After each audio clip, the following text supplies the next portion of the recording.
چلے جی، مہر النساء کی ڈائری بالآخر تیمور پاشا کے گھر تک تو پہنچ ہی چکی ہے۔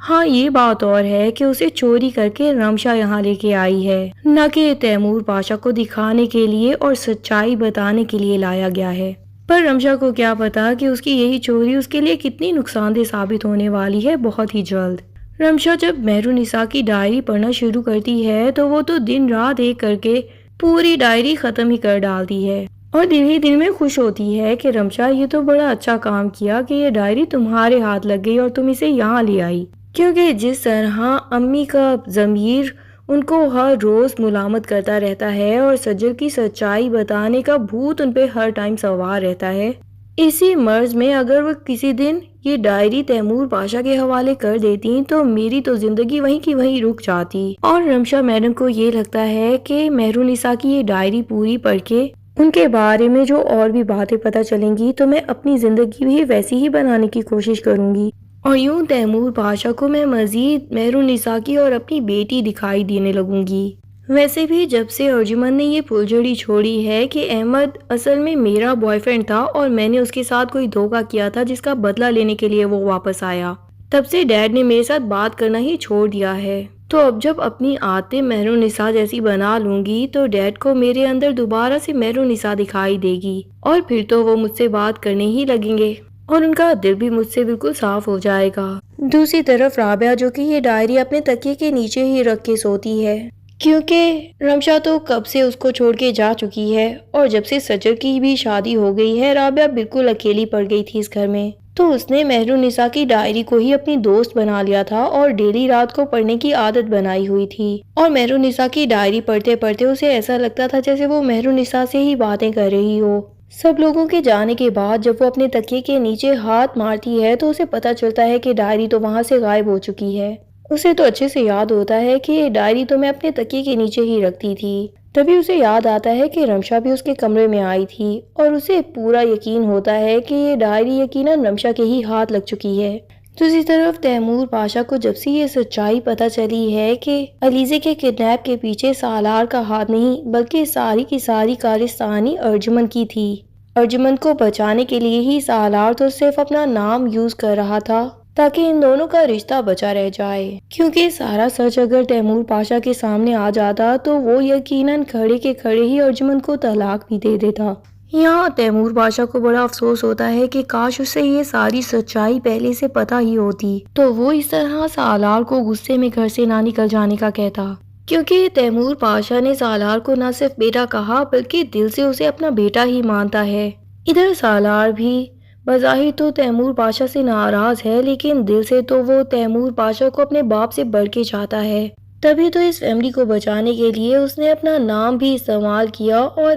اتنی بڑی قربانی دے ڈالی۔ ادھر تیمور پاشا بھی ساری رات نہیں سو پاتا اور سالار کو ہی یاد کرتا ہے، اور دوسری طرف سالار جو کہ گہری نیند سویا ہوتا ہے، اسے اچانک سے کوئی ڈراؤنا سپنا آتا ہے اور وہ اٹھ بیٹھتا ہے، یہاں تک کہ اس کی بوکھلاہٹ دیکھ کے ساتھ پڑی ہوئی سجل بھی اٹھ جاتی ہے گھبرا کے اور اس سے پوچھتی ہے کہ کیا ہوا، سب کچھ ٹھیک تو ہے نا؟ سالار بڑی ہی گھبرائی ہوئی آواز میں کہتا ہے کہ دعا کرو کہ انکل کو کچھ نہ ہو، وہ بالکل ٹھیک رہیں، میں نے ان کے بارے میں کچھ عجیب سا سپنا دیکھا۔ ادھر تابش پہلے تو یہی سوچنے میں لگا ہوا تھا کہ کیا علیزے کی غلط فہمی اس بار کبھی ختم بھی ہو پائے گی یا ہمارا رشتہ ہی ختم ہو جائے گا، اور علیزے کو اتنا مس کرتا تھا کہ دن رات اسے ہی یاد کرتا رہتا تھا، اور اب علیزے کی غلط فہمی جب دور ہو گئی ہے اور وہ اپنی ناراضگی ختم کر کے واپس آ گئی ہے اور تابش سے معافیاں بھی مانگ رہی ہے، لیکن تابش صاحب ہیں کہ وہ تو ناراضگی ختم ہونے ہی نہیں دے رہے، الٹا علیزے کی ہر بات پہ طنزیہ جواب دیتا رہتا ہے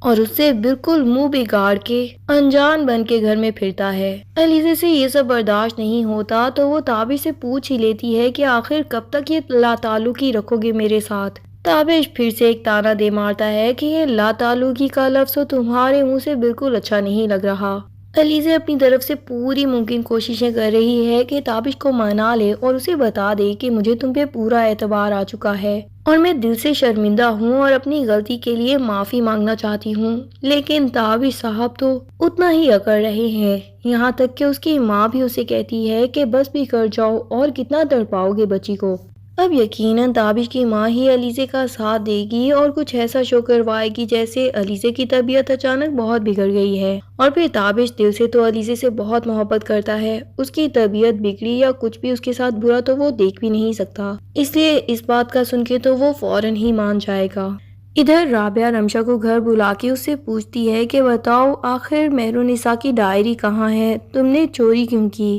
تو رمشا بھی رٹائی سے جواب دیتی ہے کہ جب ماں خود ہی اپنے بچوں کی خوشیوں کی دشمن بن جائے تو پھر بچوں کو اپنی خوشیوں کی حفاظت خود بخود ہی کرنی پڑتی ہے۔ میں نے تو کوئی چوری نہیں کی، بلکہ میں نے تو صرف اپنی خوشیوں کی حفاظت کی ہے۔ رابعہ کو ہنسی آ جاتی ہے کہ جیسے ڈائری کے بغیر تو وہ رمشا کی حقیقت تیمور پاشا کو بتا نہیں سکتی۔ رمشا بیچاری کو یہ لگ رہا ہے کہ ڈائری چرا لی تو اس نے ساری حقیقت ہی چھپا لی ہے۔ وہ رمشا سے کہتی ہے کہ جھوٹی خوشی زیادہ دیر راست نہیں آتی، اور سچائی بتانے کے لیے میں اس ڈائری کی محتاج بالکل نہیں ہوں۔ اگر تیمور پاشا کو میں ابھی کال کر کے یہ سچائی بتا دوں تو اسے میری بات پہ اندھا یقین ہوگا۔ رمشا کو یہی لگتا ہے کہ شاید سچائی تو صرف مجھے اور ماں کو پتا ہے، تو وہ اسی لیے ماں کو پھر سے ایموشنلی بلیک میل کرنے کی کوشش کرتی ہے کہ اگر آپ نے یہ سچائی کبھی بتانے کی کوشش بھی کی تو میں اتنا برا کروں گی کہ آپ کبھی سوچ بھی نہیں سکتی۔ اب رمشا بیچاری کو کیا پتا کہ سچائی تو جاننے والا کوئی اور انسان بھی ہے، یہ وہی نرس ہے جو کہ ارجمن کو دھمکی دینے آئی تھی، اور ایون ارجمن کی پرسنل سیکرٹری کو بھی ساری سچائی کا پتا ہے۔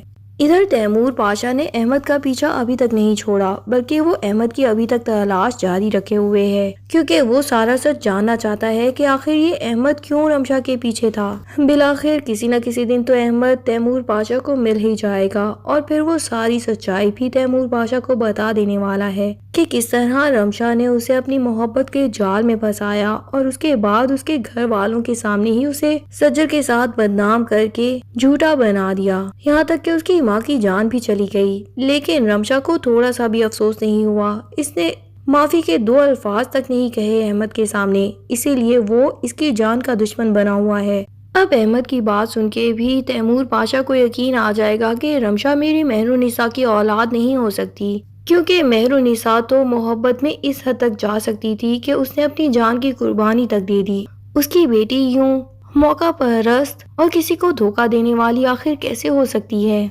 ادھر یہ نرس زبیدہ بھی ارجمن کو فلی بلیک میل کر رہی ہے۔ ارجمن فی الحال تو اسے تنخواہ دیتی ہے کہ ہاں میں تمہارے پیسے تمہیں دے دوں گی، لیکن جتنے پیسوں کا اس نے سوال کر رکھا ہے اتنے تو ارجمن کے پاس موجود بھی نہیں۔ وہ کچھ پیسے تو دے دے گی، اس کے بعد اس نرس سے کہے گی کہ اب اپنا منہ بند رکھنا، لیکن نرس کی جب پوری ڈیمانڈ ارجمن نہیں پوری کر پائے گی تو وہ بالآخر تیمور پاشا کے پاس پہنچ ہی جائے گی کہ شاید سچائی بتا دینے پہ تیمور پاشا ہی مجھے کوئی نہ کوئی رقم انعام کے طور پہ دے دے۔ تیمور پاشا کو اتنا دکھ ہوتا ہے کہ اس عورت کو میں نے اپنی بیوی بنا کے اتنی عزت سے اس گھر میں رکھا تھا، اور یہ آستین کا سانپ نکلی۔